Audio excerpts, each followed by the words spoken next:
Here's some pointers of things that you might want to take with you when you go to Sturgis. Hi, I'm Larry. I'm just living life my way and making videos about what I like.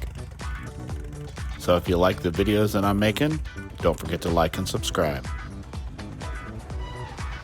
Thank you for visiting my channel.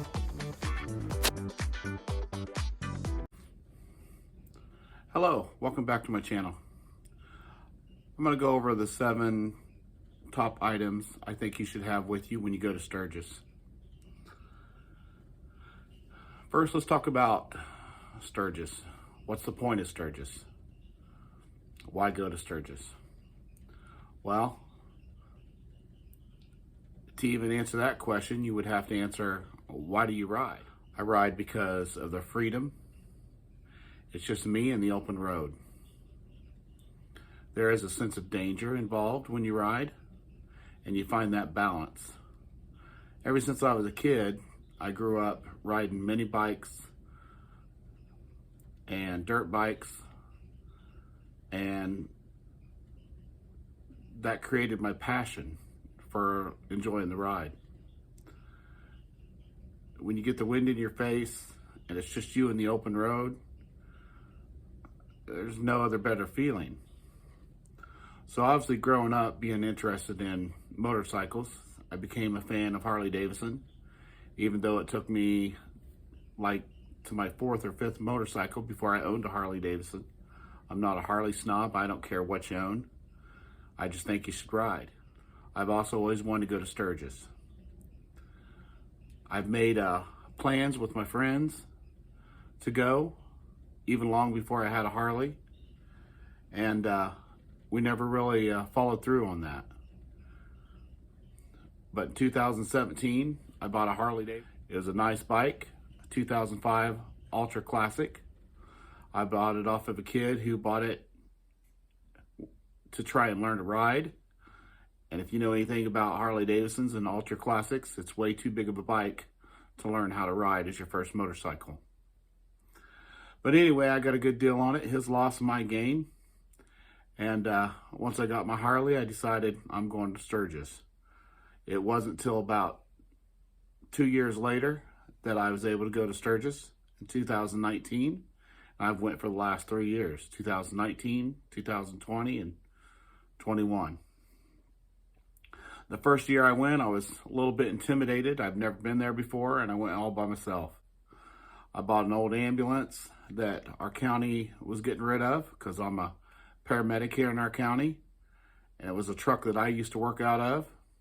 They had a sealed bid auction, and I got it for a good price. And I didn't do much converting that first year, but I made it to where I could sleep in it. I put an air conditioner in it, and a cooler and a refrigerator, and off I went.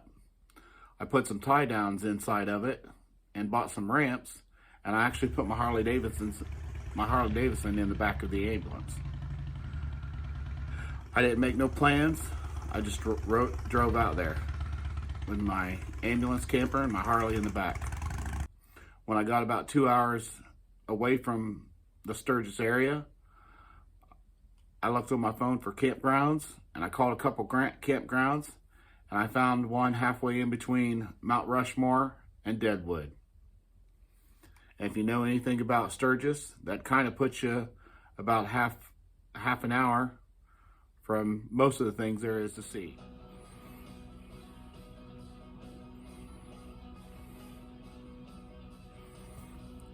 Here's some things that'll help make your stay at Sturgis funner and go more smoothly. It can get hot out there. You definitely want to have some water. There's plenty of places to stop and get something to eat and something to drink, but when you get out riding out in the national park, you may be in some places where you can't get something to drink. You definitely need to stay hydrated. As the old Army medic in me, drink water. You want to make sure you take plenty of cash with you. There are places that take credit cards and debit cards, and there's also ATMs, but the ATMs might be empty by the time you get there based on the sheer number of people that's out there. Everybody likes cash. And when you tip your waitress, they definitely like cash. There's all kind of weather out there. It can be hot during the day, up to 90 degrees, maybe even close to 100. And at night, when you're up in the hills and the mountains, it can get cold. So it can go from 90 to 40 or 50 degrees, based on whatever location you're at. So you want to take a sweater or a jacket to keep yourself warm, and definitely take some sun protection for when you're out in the sun all day. You don't want to go home after your vacation and be miserable because you got a horrible sunburn. If your windshield's not above a certain level, it is a law to have eye protection out there. So you should definitely have some kind of eye protection to shield your eyes from the wind while you're riding. And it's just safety, and you don't want to get a ticket. It's a good idea to have a small backpack. When you're out walking through Sturgis and there's plenty of vendors out there, you be buying souvenirs and t-shirts and items. You have something to put your stuff in till you get back to your bike. You want to make sure you have a oil change and plenty of oil change and good tires on your bike. It's not uncommon to put 100 to 150 miles on your bike if you're out riding around the national park seeing all the sights and the tourist attractions.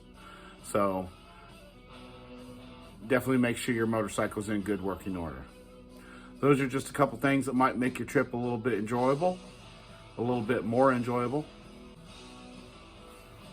I hope you like these videos. I don't do these videos for money. I do them just for fun. They're about the things that I like in my travels and my adventures, and help inspire you to go to Sturgis.